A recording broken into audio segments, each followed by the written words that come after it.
miss anything? Was it good? Was it good info? Well, I had to say the time. Oh, yeah. And they were, Yeah. That makes sense. That's glad he is. yeah. It's like over there. Oh, yeah. All right, I'll go ahead and call this meeting to order at 1900 hours. All right, any adjustments to the agenda? All right. I'll make a motion we adopt the agenda as presented. All in favor? All right. Aye. Aye. Let the mic hear us. Approve the previous minutes. Any changes or any questions? No, I would move that we approve the July 27th, 2022 and the August 30th, 2022 minutes.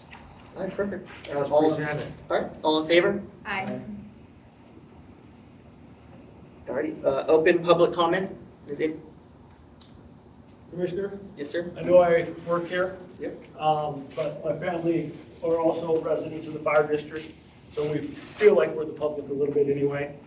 We've been wanting to do this for a long time since my grandfather died. He was a World War II Army Ranger, D-Day, Europe, the whole bit, awarded the Bronze Star. So we've had a lot of military men and women work here for the fire district. So my family wants to present this plaque to Fire District 4 in honor of all United States military members that have served Fire District 4. So I'd like to present that to you and the board. Awesome. We have a lot of names already to put on there, and the plaques are ready to go, but the brass nameplates are ready to go. We wanted to present that to the Fire District. Awesome. Thank you so much. You're welcome. I'm sure we'll find a really good spot to put this. I think I'll pass that to DC Osborne. Perfect. Awesome. Can I ask a question about that? Would that include commissioners? Because I don't know the commissioners before. If they would. Absolutely, yes. Okay. Yes. That That was makes anybody sense. that's been a part of our organization in those capacities, yes. Okay. Thank you. Awesome. Well, thank you. Any other public comment?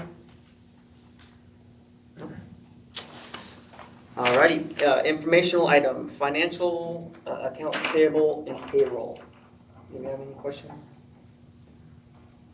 I found it helpful that it was alphabetical.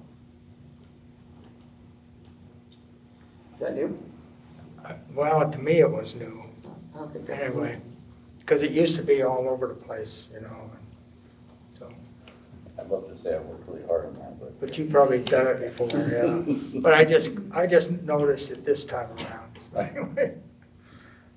And, All right. No action needed on that. Do you have any other questions? Do you have any questions on? I had a couple, but they were answered in the email response to Commissioner Class' questions, so that was helpful. All right, new business, new hire introductions. Yes. We have some new employees and some new positions, so I'll introduce them and call them up, and then they'll do hold the office together. So first, I'd like to introduce Ethan Dodd, if you can come up. He's a new part-time firefighter. Trevor Wren has moved from part-time to full-time, and he'd already had the academy, so he started in the stations already. Rachel Lee is a new full-time firefighter paramedic. Chelsea, please say your last name because I haven't got it right. Deal? Yeah. Oh, that's easy. I know. Chelsea Deal, she's a part-time or full-time paramedic. And Mason Tucker, he is a part-time firefighter that's now a full-time firefighter. And Rachel, Ethan, Chelsea, and Mason are all in the academy right now. So if you guys would, in unison, read your oath together.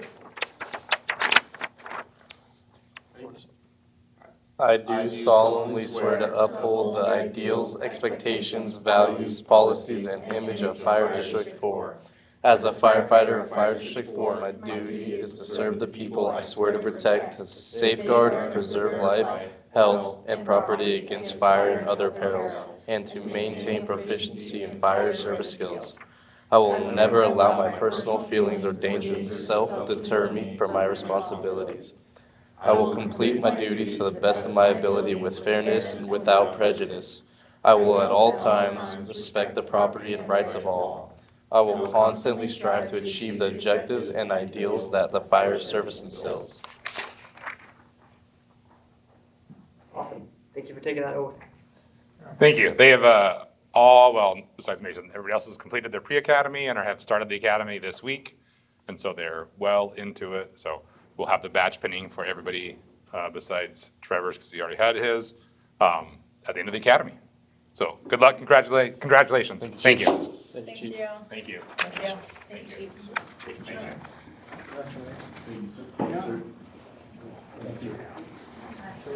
you. Good luck, work hard. Good luck and work hard. You guys are more than welcome to stay, but we know you're very busy studying and preparing. So if you feel like it's better that you continue that, you're more than welcome to leave whenever you'd like. Great. Thank you. Awesome. Thank you, guys. Really, you're all leaving? I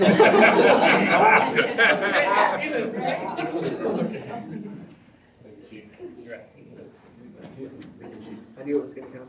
Somebody was going to say something.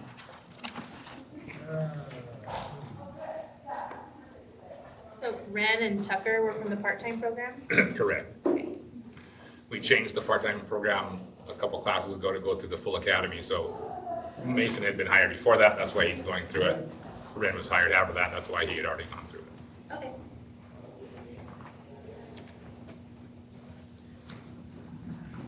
Alrighty, budget planning information. Yeah, so I just gave you a bunch of information and some other information since the packet. So really it's just kind of getting you a heads up. The biggest thing is we would like to change to payroll and AP within our own organization. I sent you kind of a breakdown of that. You won't take any action on any of this for dollars until the budget in the middle to end of October, but it would be nice to make sure that we're not doing a lot of work for no reason, that if you guys kind of give us direction that you do approve us moving to our own AP and payroll, and then we'll bring back the more detailed information for financial approval in October. But that way, we're doing a bunch of work for something that you are approving us to do or want us to do, if that makes any sense. Is that going to be under what Dad's responsibilities? Mm-hmm.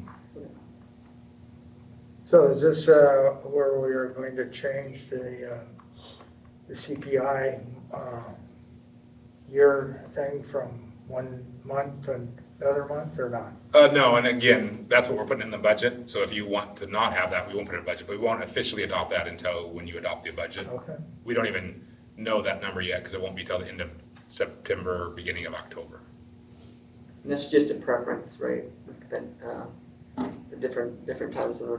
Yeah, people get really hung up on it, but if you think about it, it's a rolling 12 months, so it doesn't really matter when you pick it. If you get all the months eventually, and so it just doesn't make a lot of sense to use October because then we don't get it to November. So like since I've been here, we try to guesstimate the CPI, we put it in the budget, you guys approve the budget, and then if it's higher or lower, we have to adjust. So to us, to that and I, it just makes more sense to use the August one that we have for budget time. So when you're approving a budget, you know the actual CPI that you are basing the budget off of. And we just move it back 2 months. This is a great year to do it because like I said, we didn't use real CPI last year. So no staff is getting cheated out of anything. And the local is all a set amount. So again, they're not getting, and actually this contract only has 1 year of actually using CPI. Everything else is set. So over a 5-year contract, we only have 1 year. We have to use October because it's in the contract with them, but we only have to use it once. And then if the staff have been on it for 5 years, I think it'll be much easier to negotiate with them to move to August because it won't feel like we're trying to pull something over on them because all of us moved willingly. So would you like to do it already for this budget year, or is it too late to do No, something? we can do it for this budget year, but again, I think you'd approve it in October because then I can come to you with a number. Not only would you be approving using August, but then I'd actually have a actual number. So you'd be approving using the August and whatever that number is. Does that make sense? Sure, so you're putting it together based on the Based on August. August, yeah. So the only reason we wouldn't do that is if 2 of you said, absolutely not, no way, no how, we want October because we love October. October's the best month. Don't do anything but Yeah, it's my October. wife's birthday. So we're moving ahead, planning on using the August unless we get direct feedback not to. But you want to approve doing that until we present you the budget with the August CPI in it. So I'd be in favor of going to the August to August. So, It seems like a no-brainer, especially to capture this year's inflationary events. It's good, but also just going forward that it's before the budget is set. It makes a lot of sense, so I second. Good. Question on the payroll. Is there anybody else in the county that's doing their own? Many. So South County, Surfer, Everett, obviously, Tulalip. Yeah, I don't know of any other Marysville. specifics of those. But the treasurer mentioned that's Yeah. pretty common. Yeah, so the only ones that we know that are using the county for sure is like Granite, Sultan. The small districts, The very small, small yeah. districts. Okay. And is anybody, out of the ones that you named, is anybody using Springbrook? Yeah. Thad and Sam has spent the last year researching all the different people out there. The closest, Thad probably named, but I know Tulalip uses Springbrook, right? They're the closest ones to us. Well, and Surfer uses, I'm sorry, they use Tyler. They're the only ones that use Tyler that I Everybody know. else uses Everybody Springbrook. else uses Springbrook. Yeah, and there's a really good reason for that. And it's very well suited for what we want to do. It's almost like it's tailored for us because it was a junior taxing, it's basically created for junior taxing districts. Washington Junior Yeah, Taxing yes. District. It was created by a guy, some small town south of Spokane. I had a question on this chart that came from Springbrook. They said that doing county payroll is non-compliant with the law. I think we made that chart up. Oh, yeah, about Springbrook. okay. Yeah. It says we will. That's gotta be in Okay. reference to the pay. Yeah. Oh, yeah, So there's- okay, sorry. Yeah, Credit that's where okay. credit's due. Whoever made this chart, it's beautiful. It's thorough. Christine. Chris did that, yeah. But, So what, there's a law that says you Yeah. have to be paid within 30 days of any hours of work. so is it a whack? Is it Yeah, a? RCW. Okay. And what happens is so the part-timers and other part-timers get paid within 30 days because they have to work all of August so that we can put the hours to the county in September, and then they get paid at the end of September. So August 1st is almost 61 days late. They work from there. We just guess with all of staff and part-timers that they're gonna work their regular hours, so we just pay them, so that's okay. But then overtime for everybody is like the part-timer. Your August 1st overtime isn't paid until September 31st. Because, again, the county runs 2 payrolls a month, but they only allow us to be on 1. The county runs 8 APs a month, we only get to be on 2. So they're doing it like they're supposed to, but they just tell us, we don't want to deal with you that much, so then we don't meet the law and other requirements. Thank you. And then my second question was, do you have an estimate of how many like internal work hours this change would create for you guys? You're only don't so many think people. So initially, there's gonna be a sizable investment in time to get it set up, get it running smooth, make sure that it's audited, make sure that it's accurate. But once we do that, it'll be on par with what we're doing now, and probably allow us to do more checks and more checks and balances, and kind of internal auditing, if you will. Plus you see on the chart, the number of errors that the current system is basically built in, inherent with this system, that there's lots and lots of opportunities for errors. So it'll help eliminate that, which would be really nice. And that's being very modest. Just alone in payroll, I think it would save hours, because you can see how many times we enter information, and now it just goes right into CruCent. So there's like 6 steps that just get Nullified. completely eliminated. Just go away, yeah. Yeah, just go away. Just 6 data entry steps that just go away. The AP is not quite as much time savings. It's more, we are allowed to do what we're supposed to do for our vendors. So the AP is more convenience in meeting pay deadlines. The payroll is really the time-saving one. Yeah. Because we put all the information in CruCent, and then we have to look at that and then hand key it all into a time card. Then all those numbers get hand keyed into another spreadsheet, which then get hand keyed again into the county. None of it auto does. And now it would be, really, there's only CruCent. After that, nobody will have to touch it except for auditing and validating. So how much work is there on the county side? Once you've done all this, it goes to them. How much actual time would you say? Is that where Springbrook picks up and finishes that? No, we No. would just, wouldn't even do it with the county. Yeah, the only thing now that we do with the county, or under the new system, we bring everything in-house. The only thing that we would do with the county is ACH requests. So they collect our money, they can hold our money depending on whether we're the treasurer technically, or they retain the treasurer's seat or role. And then we just do transfers back and forth. Mostly them transferring money to us. And then we use it, you know, we'll have accounts and all that stuff set up for payroll and for AP. Like right before the meeting, I was paying an invoice out of petty cash because it's not gonna make the deadline. So we pay invoices mostly through the warrant system through the county, but sometimes on credit cards, actually most of the time on credit cards that they aren't gonna be due, and then sometimes on petty cash. So when you're looking for a warrant, you gotta look in different places to go find that. It would help streamline. Everything's through one system. We can set our own system. If there's things that are out of sequence, we can jump out of sequence and run AP whenever we want. If somebody needs vacation, somebody's got an emergency comes up, it's completely flexible. Allows us to take care of that, take care of business when we need to. And credit card and petty cash are considered the two highest risk for fraud. And so we'd like to not use them at all, and we would with Springbrook. We wouldn't have to do it because we would get a printer, it prints the checks, we do the ACHA through that and our bank. So that makes it, less likely to have errors and fraud. A good example is like when we had to buy the Colorados.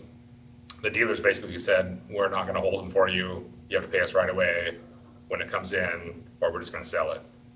We sweet talked them into holding them, but in a rush, the county let us get onto special runs, but even in a rush, the quickest was an 8-day. Yeah, pretty close to that, yeah. So the fastest the county can, and we have to prove to them an emergency, and so we had to show them the email from the dealers, is 8 days, which is if we had a Springbrook, it would have been an hour. We could add a check. And just another thing that I thought about was Kayenta is you'll see that mentioned on there, that's the county's, basically the interface that they had written. That's what we work with. They only allow one person out of our district to be on it, and that's Sam. So if anything happens to her, she's out, something like what just happened with Craig, we're stuck. I mean, now we're in emergency mode. We don't even have a contingency plan. They're working on it, but they've been working on it since I've been here to get user 2 and 3 approved in that system. So with Springbrook, we just take over and we do it. And we've been locked out for IT reasons before. We've missed whole batches because Mike or Sam would go to get on and we'd be locked out, and it would take 3 days for the county to work out the problem, and by then we'd missed their deadline. And so it's about $20,000 upfront cost. That's new.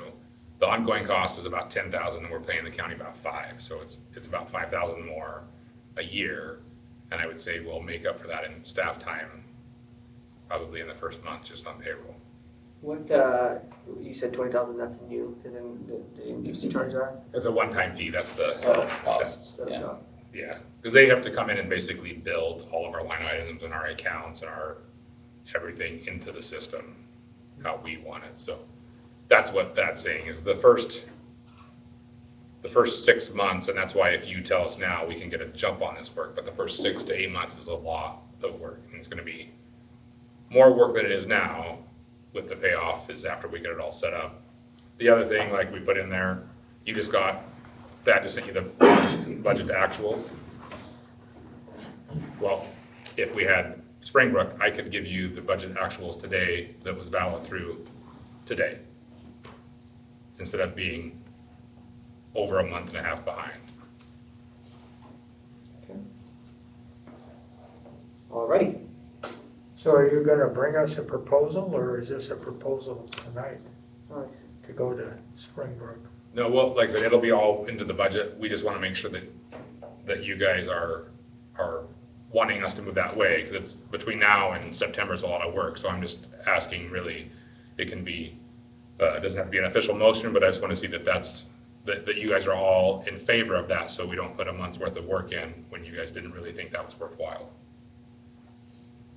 But we are gonna have a motion in October. Yeah, so we'll have to, in the budget acceptance, you're gonna have to accept the $10,000 a year annual fee, the $20,000 setup fee.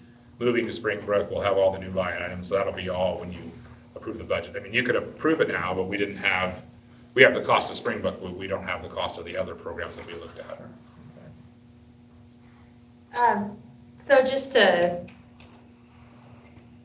make this clear to me, so who is going to, after the startup, which is going to take time and a lot of work hours, who is going to have a time savings using this? Who, like, of your executive staff? Who's going to save time in their job? Mostly Sam, Okay. maybe some Thad, but I would say mostly Sam, yeah. Yeah, I'd love to have you come sit with me for a day and just watch all the keying and stuff that I do. It is No, I'm busy unbelievable. that day. Sam As well you should be, yes. Sam does all the entry from TrueSense into the time cards into the spreadsheet into the county system. Then the county sends it back, and Thad reviews the county, because we enter it into Kainet, but we don't get to enter it in Kainet. So we enter it into their system, and they re-enter it into their system.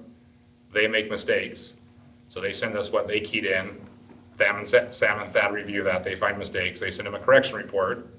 They key the new information, the corrections in. They send it back to Sam and Thad. They check it again for mistakes. Once they don't have any mistakes, then the county pays. Then a report's sent back, and Thad keys all that information back into the budget. That's done twice a month. Payroll once, AP twice. But with Springbrook, it gets entered and that's it. It auto dumps in, it's in the budget, because the Springbrook is your budget.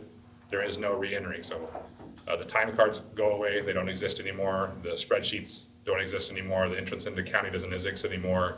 The corrections back and forth, that doesn't exist anymore. Entering into the budget doesn't exist anymore. Just L&I out of payroll, just L&I out of payroll tax, right? The county, we get a rate, we put it in, the county pulls it, then they send us a check, but they won't tell us what the check is made up of. So I have to create a spreadsheet and hand key all the numbers in for L&I figures from each person's L&I payroll deduction. Tabulate that, make sure that matches, and then quarterly I pay the 3 checks that the county gives us. If we're off for some reason, now I have to go make a special request for a warrant from the county for whoever's paycheck is off. This is just L&I. I spend a ton of time calculating and tabulating L&I. Springbrook, it does it automatically. If it's wrong, you adjust it, and then the check isn't cut until it's time to pay. So if you need to make an adjustment, you don't have 5 checks with 3 regular checks and 2 corrections. You have a check that you audited and printed and sent. So it's just things like that, and that's duplicated with all the payroll taxes. So county pulls it, but they're not accountable for any of it, and they won't send you any reporting on what they pulled. They just send you a check. All you have is Kayenta, what you put in. So anyways, it's frustrating. But The AP sheet you see is from the county. So you see all the vendors. Yeah. We can't search that. If we had Springbrook, we could. So what we do is we scan in all the invoices that are the amounts that get entered into that report that you see. And so if you say, hey, how much did you pay to J&L Barbecue? We search all of our PDFs for J&L and hope it comes up. Where with Springbrook, we would just go to a vendor code and say, give me all the payments to that vendor. And so the county could do that on their end, but we don't have access to any of their reporting or any of their access within their AP and payroll program. So we can't search that. Same thing, like if you wanted to know how much we paid Jason the last 5 years, we have to go into every spreadsheet and add it up. Where if we were at Springbrook, we would just say, give me what we paid to Jason over this time period, and it's there. So we have no searching, we have no reporting that we can do. Same with like budgeting. I've been going through the hand budget for this year, changing everybody's pays and when for the pay raises and when their steps are and everything, every person by hand. In Springbrook, we'd go in and say, give everybody a 2% raise. Give paramedics a 1% raise. Lieutenants are now to 15%. We change 5 or 6 categories that are all categories, and then we just give it. So like in negotiations, we could do what ifs. What if we give them a 5% raise? What does that do to the budget? Well, then we'd just be changing one number. And in 5 minutes, I would have 15 what ifs, which would now takes me 4 or 5 days. Yeah, and we could be wrong if we. Yeah, you It's may be definitely, wrong. so you're doing all this math, you know, so. I think I'm okay with you guys moving in that direction, and we'll give you a more definitive answer on October. Yeah, I'm okay with doing that as well. And then the best is if you have questions between now and October, is come in and Yeah. sit with I think, that. Say, yeah, I think Yeah. that's gonna work. Yeah. uh, any- Once it's up and running, it only has to save that like 6 hours to pay for itself, so. Oh, you. That's good. Yes, and then I think that was, anything else you have on the budget stuff that we're preparing for? Any more questions? We'll have to schedule a special meeting. We still don't have the timeline from the county, so we can't really figure out when we need to meet until the county tells us when they're gonna give us the information. And when's that special meeting gonna be in? We don't, that's what I'm saying, we don't In know. October? Oh. Usually, I've looked in the history, it's usually the last week or two of October to the first week in November. And so, until we get that calendar from the county, when they're gonna send us the information, we can't tell you when we're gonna need it. And we are gone the 26th on that half a week, so it's gonna be a little bit tight. All right. Okay, All right, moving on, part-time pay increase for 2023. so same thing, we've just been hard, everybody's having a hard time keeping part-timers. Our pay scale, just in general, labor market is extremely low, especially for what we do. So I'd like to continue to try to make sure that we're the best place to work, so that we get the first priority of people that want to work part-time firefighter jobs, and the ones that have multiple jobs, that we work first. And so, again, to lead up to budget, I'd like to action on this tonight, so then we can put these numbers or the old numbers into the budget for next year. So we had to change the part-time policy to match the new shift, move to the 4th platoon next year. And so this was a perfect time to update all of that and be ready for the 4th platoon. So really the only thing that changed in the policy was some clarification, and then the only thing that changed was changing their set schedule and the pay. Well, I would move we adopt policy 508 with the additions of 3.1 and 5.1, which was sent to us a couple days ago to kind of clarify some of those issues that I brought up anyway. Anyway, so which I appreciate that. And then with the, it includes the new payroll schedule. All right. All right, all in favor? Aye. Aye. I actually do have a question about the part-time. What does our turnover look like? I obviously saw that we just hired 2 of our part-timers, so that's kind of a good sign that we're creating these good employees, and we're actually holding on to them instead of them leaving. I know that at least where I work, and I know Marysville just got rid of their part-time program. I know there's a couple of other departments that are moving away from the part-time program just because of the turnover. You pay all this money, and all of a sudden they're gone. We're sitting at 10 right now. We anticipate, actually, let me correct that, 9, with an anticipated retiree in February. We got one member that it's a part-time member that's going to hit a 25-year mark. He has indicated that more than likely February will be his last month, but he hasn't given official notice. With Dodd coming out of the academy in December, being hit in the line January, I think that'll put us at 9. We also have 2 part-time members that currently we've reserved spots that we interviewed a month and a half ago for January. So we have a few potentially coming in, as long as they don't get picked up somewhere else and still are interested in becoming part-timers. But we're sitting right between that 8 and 10 mark. And more than likely, we're going to probably have some attrition where some of the members that currently are employed here as part-timers might get picked up between now and January, and have full-time jobs. So we're always on that, it's a teeter-totter. We're trying to make District 4 appealing with wages. We offer insurance, which as far as we know, nobody else in the county does, for part-time members, which allows us to work them a little bit more hours without getting in trouble by offering that insurance. But it is definitely a challenge with as much hiring that's going on to keep the numbers very high. But I think as long as we can stay between 8 and 10 with the program we're running now, that affords us some flexibility on the scheduling. So I'd love to keep it between those numbers, but whether we can, we might report back to you in 3 months that 5 of them got hired somewhere and we're behind the power curve. So we lost at the same time that we hired Trevor and Mason, Marysville hired Obed, and he had about a year on. So we're getting 1, 2, 3. I think Mason had 3.5 years before we hired him.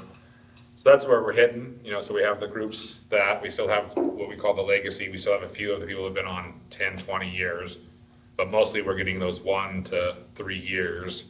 But so if you look, we've gained 2, Mason and Trevor. That was an investment that we capitalized on, and we lost 1 with Obed. So we are hitting that 1 to 3 year mark, and right now I would say with what we hire and that investment that we get to keep by hiring one of some of our part-timers, we're kind of running even, I guess. Right. How many part-timers are 144-hour employees? 2. I'm sorry. Let me rephrase that. We have 2 that are not enrolled in our insurance, and so they're 56 shifts minimum a year. The 144 would be, I guess we have 10 with 1 going out, so 8. Okay, so the other way around. Yes, the other way around. Okay. 144, the insurance ones, we have 8. I was surprised when you said 2. Well, some People people like health have, insurance. some people have a spouse or Yeah. another Oh, yeah. full-time job that they already have insurance, and it was more of a challenge for them to work Mhm. 72 shifts, and it was 56, so. Thank you. Thank you. All right, moving on. Any other questions? Do you have any other questions on that? You good? Not with these part-timers. All right. Surplus of vehicles.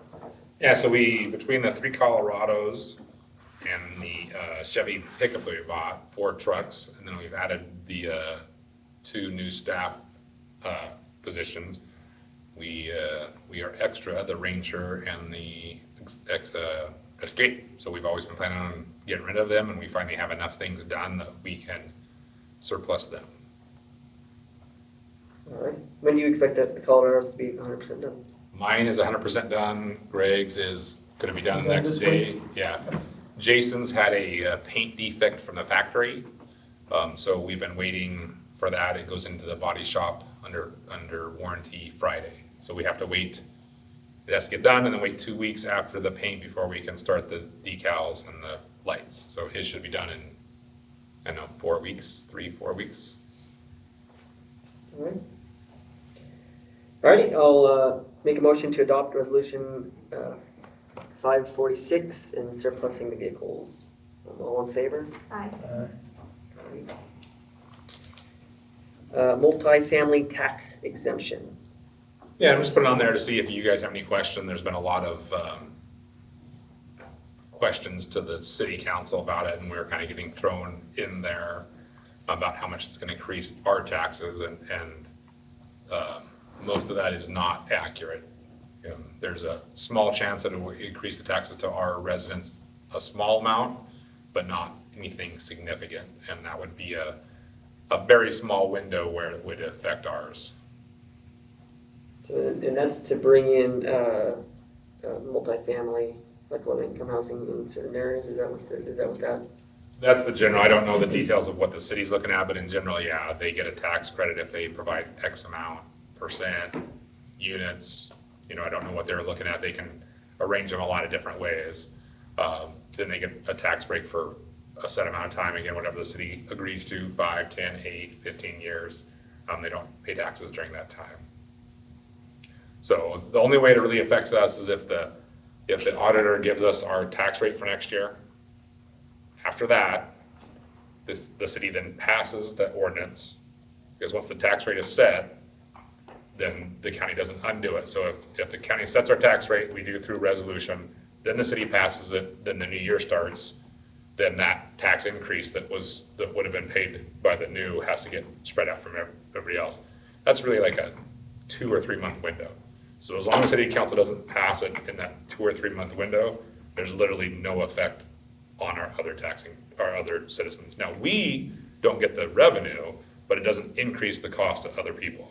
We wouldn't get the revenue from those units until that exemption runs out, whether the city puts out in 5, 8, 10 years. Potential revenue, right? Yeah, like if they build it, we would have got revenue. Yeah, because it's all subject to some sort of group coming in and being like, yeah, we'll build this. Correct, right? exactly, And, exactly. That's what I mean, like when something's built, then we don't lose money, we just don't get as much as we could have without the exemption. So really, it's not, I guess my point is it's not a big deal financially to us or the citizens, where I just don't think that we need to get too involved. How would we get involved? I don't know, people are trying to suck us into being involved, and I'm saying it's not really, citizens are trying to say that it's gonna hurt Fire District 4 citizens, so that we should get involved, and I'm saying, everything I can tell, I've talked to the auditor a couple times, it's not gonna affect our citizens like that. It seemed to me that the chief in the last little newsletter answered probably a question that was brought up by citizens Yeah. about with a ladder, with a 5-story building. And I think you answered that quite well, and that we don't have that apparatus right now, but we're working with the city to try to get something, so. But even if The you get only something, then you thing- have to staff it. What's that? So even if you get something, then you have to staff it. Oh, right, but I'm just saying that, perhaps the only thing we could do, and I don't know, because I think we're kind of below the city when you're talking about taxes and all that stuff, we fall under, there's federal, state, county, city, we're down here.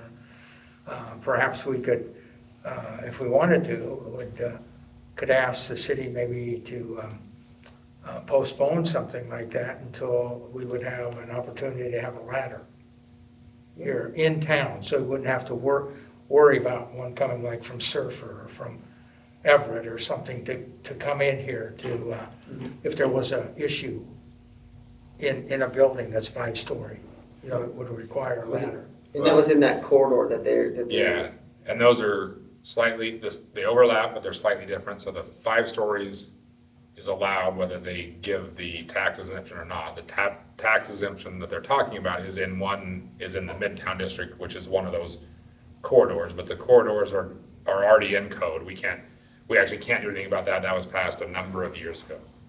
So the Pilchuck, the Midtown, and Up Bickford have been allowed to have 5-story buildings for quite a long time. There hasn't been many built, like the cause. Short for cozy. Oh, Yeah. see, if somebody would have said that, that makes way more sense now. The co's is one, but it's been allowed for a long time. So again, the public is kind of mixing these two things, even though they're technically different. And kind of what I told the public is once you have one 5-story building, 2 more isn't going to change how much risk we have.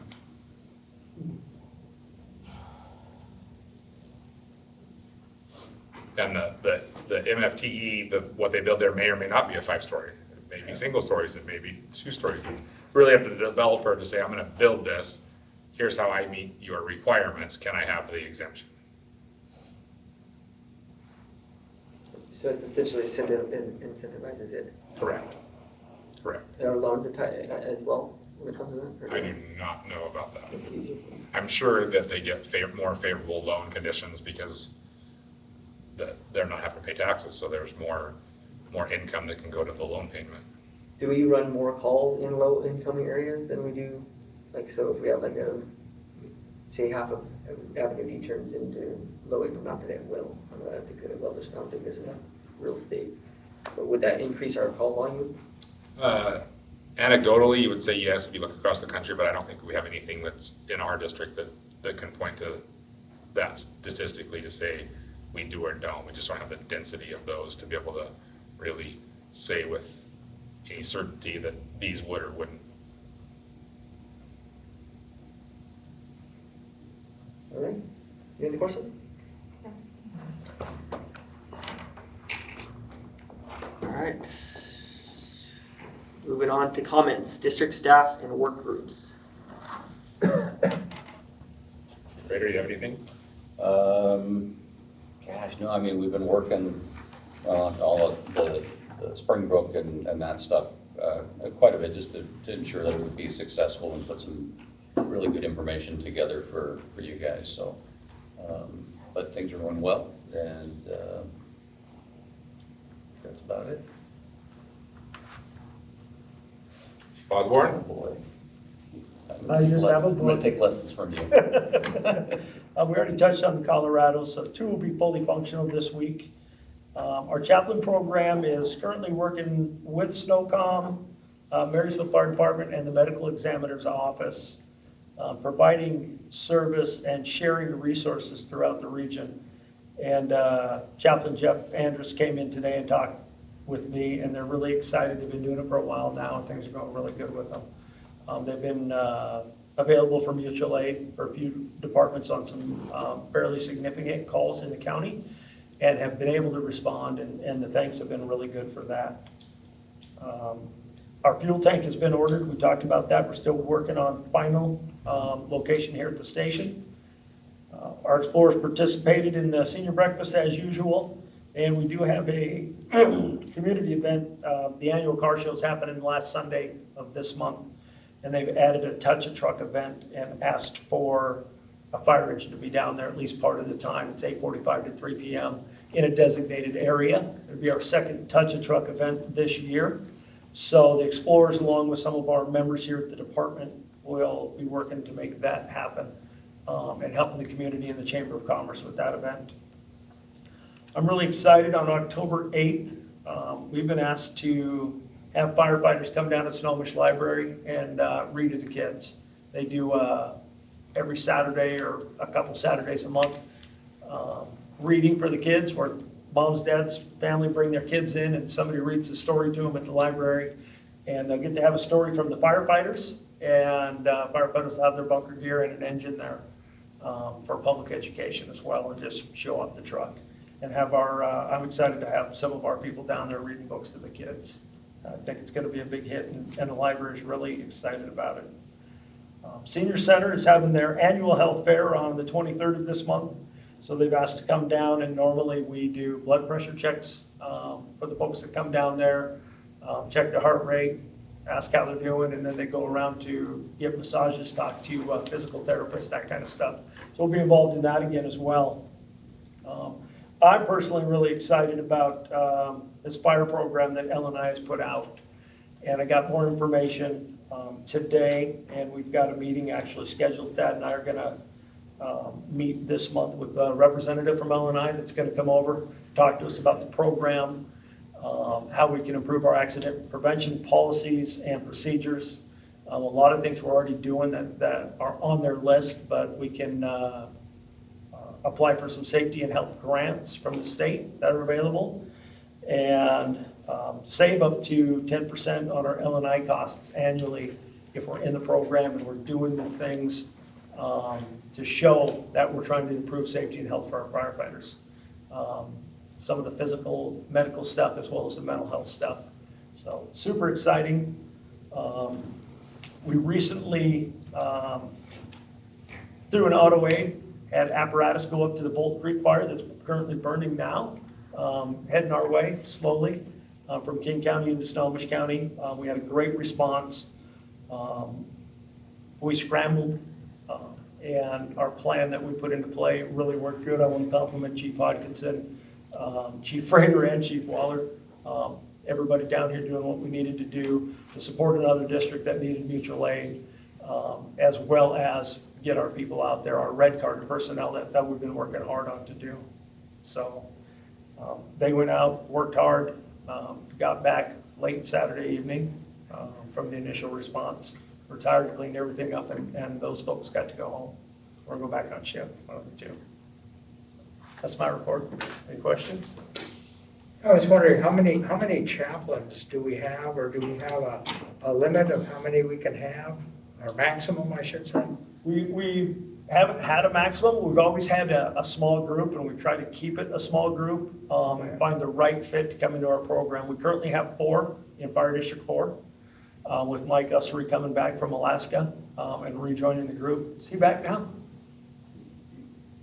He's back home. He's Okay. not back here till So, no, Friday. he'll be back on our chaplain schedule in November. I found out today, so I'm excited to have him back. But we currently have 4, and our chaplains are recruiting.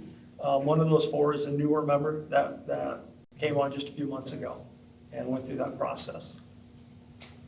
Do, when they go out to some other districts and so forth like that, do the districts compensate them for any of their time or anything like that? They don't. And we do, Pardon me? and we do compensate them for their time. We don't either. So, You get a small stipend. yes. Yep. Recently discovered they get a small stipend of $50 per month. But yeah, they go out and they want to serve, and they talk about they love serving, they want to be volunteers here for us. What do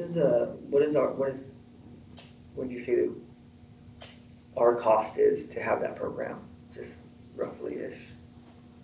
I would say almost de minimis. Almost nothing? Okay. Yeah, I mean, we buy them a coat and Coat and uniform shirt. uniform and, most of the cost that goes to the chaplain program really is going back to the firefighters or the citizens, Yeah. through coffee and food and supplies, but the chaplains themselves, virtually nothing. And they work out plans mutually. For example, if they communicate daily with each other, and they have a set schedule that they set, and if they get dispatched mutual aid, so out of our fire district, they always have a backup plan in place, so the next chaplain up will respond to our calls, because they're really good. They have servant hearts, but they're here for Fire District 4 for all of us as well as the citizens that we serve. I've just seen them in the last maybe like 2 months out of district, and I was wondering Yes. if maybe they can reach out to the other districts and be like, hey, you guys want to participate in this? Maybe we can get some people that live in your guys' areas to participate. And yeah, that's why I was asking about the cost, because it would be nice to. We talked a little bit with South County because they have a different but similar program. I know that the chaplains are researching some options of what you just said right now, so we're looking at that. Can there be changes to the system that better serve the community as a whole, not just Fire District 4? Yeah. I would add too that Jeff Andrist, our kind of chaplain captain, if you will, he networks very well. He got tied in. He's known over at dispatch. Dispatchers know him. He works with a couple different law enforcement agencies as well. He's got quite the Rolodex of people. So he's built some of that contacts, which is going to lead to more call-outs because he makes people aware of the program that we have. And so I think probably if we're running stats on chaplains, I'll bet we have the busiest in the county because they've done a pretty good job at letting people know that we're available if needed. So really good job. So he probably has 3/4 of Snow 911 dispatcher in his phone. So he's on speed dial. So they do a good job marketing that program. Yeah, and we've talked about it as the county chiefs to maybe going to something more like a county system instead of the individual department, so we get better. I like our individual. I think coming from the community.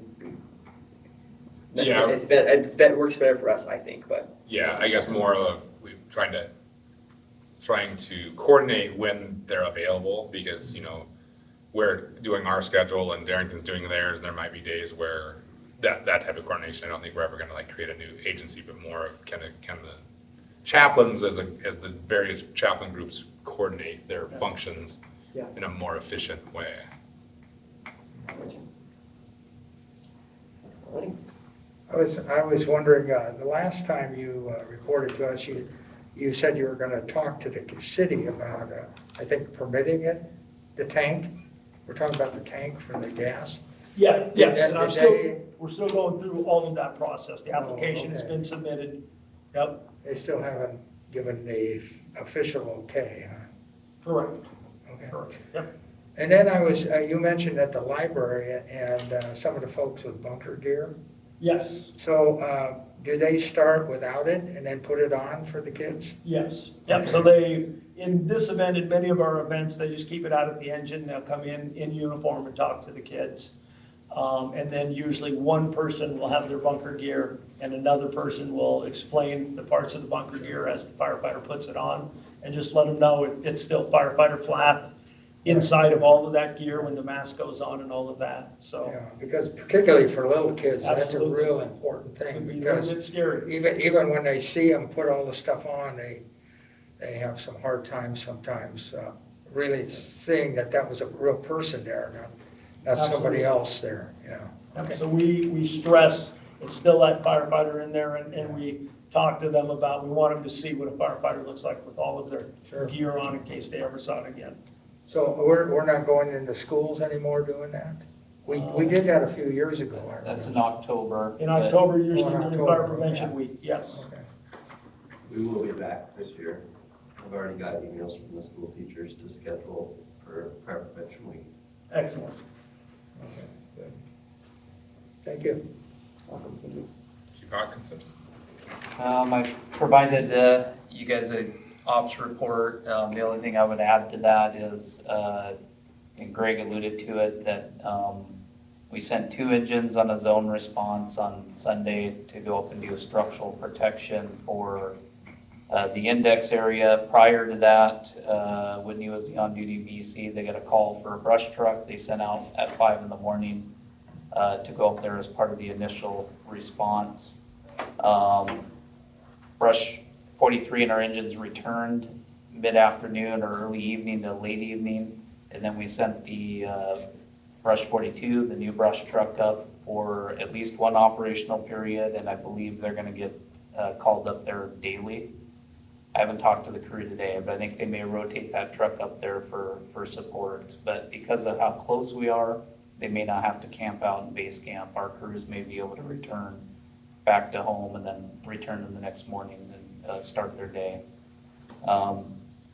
We were able to absorb mostly that staffing crunch it gave us.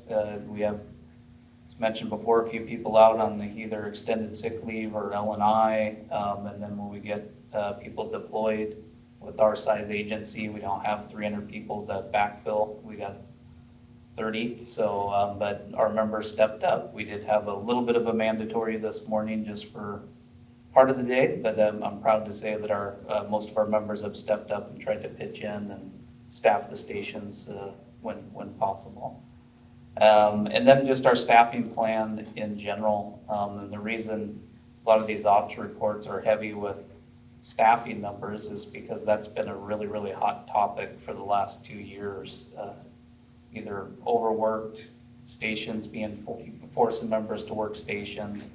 I think we're in a much better spot now with the additional hires and with additional members being able to act up to company officer, act up to driver, that I see some of these reports slowly going away because it's not a hot topic anymore. So I think we were really reporting on it because people were hours saturated and there was a lot of forced overtime. That's just not the case. Really hasn't been the case since July. I think July 5th was the last time we forced somebody to work when they didn't want to. So that we're on a good road with smoothing out our staffing. I was asked to look at 4th of July week and kind of give since this is kind of a 2-month ops report. 4th of July, in and around 4th of July, we had one Arborvitae fire on 4th of July caused probably by fireworks. BC Mansfield was on that one. It was close to catching a house on fire. I think we had a few mutual aid calls that were fireworks related that were almost fires, but didn't go to a full-blown structure. And I believe we had one injury as a result of fireworks, although I could not find the report. I think it was mutual aid with Lake Rossavir.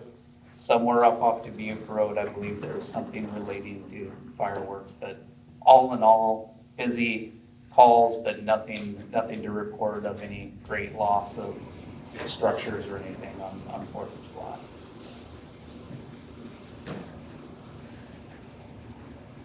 Okay. I was wondering about the LNI.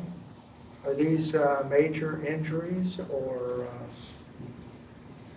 what? They're injuries that require a loss of time, and we just I started tracking that to report to you, so you guys know when, if a particular month, you guys as a board say, why was our overtime 900 hours this month? Normally it's 300. You guys would have something to reference and said, well, we had one member out on a shoulder injury, one person out on a hip injury, and this much vacation, and so that's what caused the staffing shortage. So this particular member who's out in LNI, I think it's anticipated they'll be back hopefully full service by November 1st, but we haven't got a doctor to say that definitively.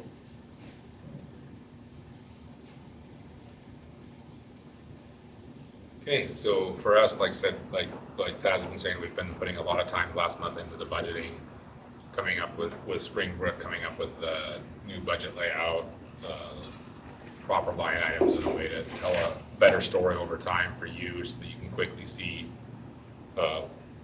what we're spending our money on and where we're increasing our budget.